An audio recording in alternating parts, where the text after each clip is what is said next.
So this, my friend, is sustainable healthcare in a nutshell. Sorry, I got a little distracted. Can you repeat the last thing you said? Are you even listening? Forget it! I'll explain this one last time, so make sure you're paying attention. As I was saying, climate change affects everyone, but not everyone is affected equally. In fact, those who contribute the most to carbon emissions are often the least affected by the consequences. Consider this graph, for instance. Countries like China and the United States produce a huge portion of the world's carbon emissions. And yet, the countries most affected are ones which produce far less emissions, like Chad, Somalia, and the Democratic Republic of Congo. Inequalities also exists within countries. In Australia, the top 1% of income earners produce more than 22 times the emissions of people in the bottom 50%. Take a look at these bar charts for Australia and New Zealand. They show how carbon emissions increase dramatically as income rises. And guess what? During the current climate emergency, indigenous communities are disproportionately exposed to environmental degradation, rising sea levels, and extreme weather compared to non-indigenous populations. And why is that, Dr. Eggman? Listen carefully, Sonic. Many First Nations peoples in Australia live in regions that are more vulnerable to extreme weather events. For example, communities in the Torres Strait are increasingly threatened by rising sea levels, while those in the central desert regions often face intense heat waves and water shortages. But the impact goes beyond physical danger.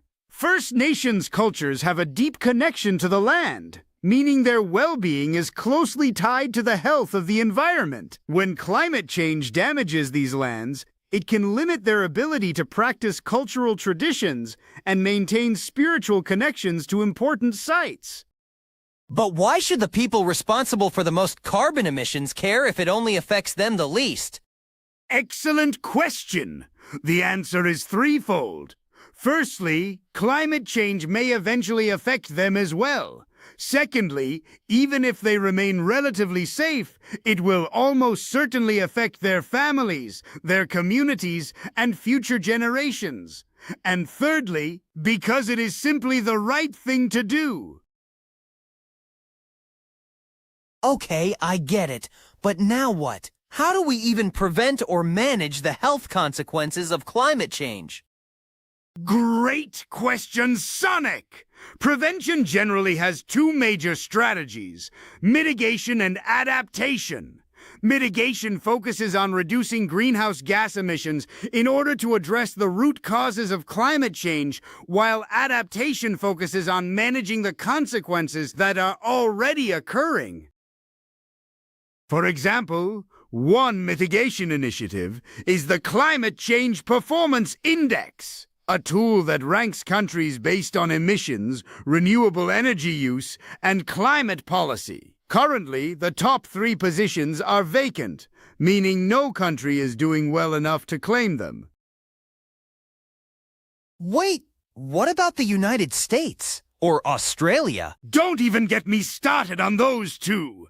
They sit much lower in the rankings and still have significant work to do. Now, where was I? Oh yes, adaptation strategies are just as important.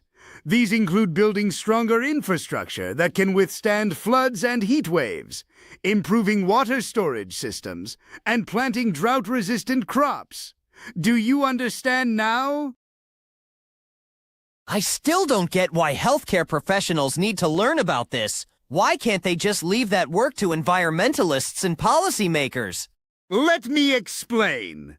Climate change exacerbates chronic conditions like cardiovascular disease and asthma, while increasing the incidences of heat stroke and waterborne diseases, so it makes perfect sense why health practitioners should know about it. On top of that, the healthcare sector around the globe contributes between 4 to 5% of carbon emissions, and in Australia, it's closer to 7%. Do you get it now? Not so fast, Egghead! How do we even know if a natural disaster was really influenced by human beings and not just natural? Now you're asking the tough questions. In 2004, a group of researchers managed to calculate precisely that. They found the contribution of humans on extreme weather events across the globe by tracking global temperatures and relating them to natural or, should I say, not so natural disasters. Sonic! Are you still paying attention? These are called attribution studies, and there's over 600 such studies made into an interactive map. I suggest you check how Australia and New Zealand are doing on Carbon Brief's interactive tool if you don't believe me. I think I'll pass that for now. Earlier you said something about the future of sustainable healthcare. Patience, Sonic, I am getting there. Did you know climate change doesn't just affect the environment? It also threatens the healthcare systems that people rely on.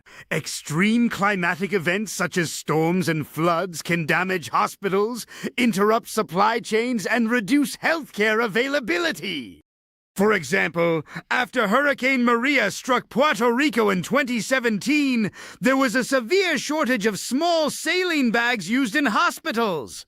A major manufacturer had no backup production facilities, so hospitals across the United States suddenly faced supply shortages. A similar thing happened in Australia in 2011, but luckily there were no healthcare-related casualties. During that time, forecasts predicted that a Category 5 cyclone, Yasi, was going to strike northern Queensland, so they preemptively evacuated all the patients from hospitals in Cairns, moving them more inland. Even though the hospitals were later spared, it shows how crucial prophylaxis can be in healthcare. Power outages are another major problem. During heat waves, hospitals rely heavily on electricity for cooling systems and life-saving equipment. When electricity fails, backup generators may only power limited parts of the hospital. This can put patients, especially those with chronic illnesses or medical devices, at serious risk. Wait, are you implying that disasters can influence the spread of disease too? Of course they can. Think about overcrowded hospitals during emergencies. Do you remember what happened in the 2010 Pakistan floods? Catastrophic monsoon flooding submerged nearly 1/5 of the country and displaced millions of people. Hospitals became overwhelmed, making it extremely difficult to isolate infected patients. As a result, outbreaks of waterborne diseases such as cholera and diarrheal illnesses increased dramatically. What do you want me to cover next? The massive electricity grid failure across Texas in 2021? Or the roaring 2023 Canadian wildfires that drifted to New York City, causing a massive increase in asthma-related ED visits? Okay, I get it. Climate change is really bad for healthcare systems. But why are you telling me all this? I thought your goal was to destroy the planet. I am simply doing my part to educate people on how to protect their precious little planet, so that when I finally destroy it with my comically large space laser, they can't say they didn't see it coming.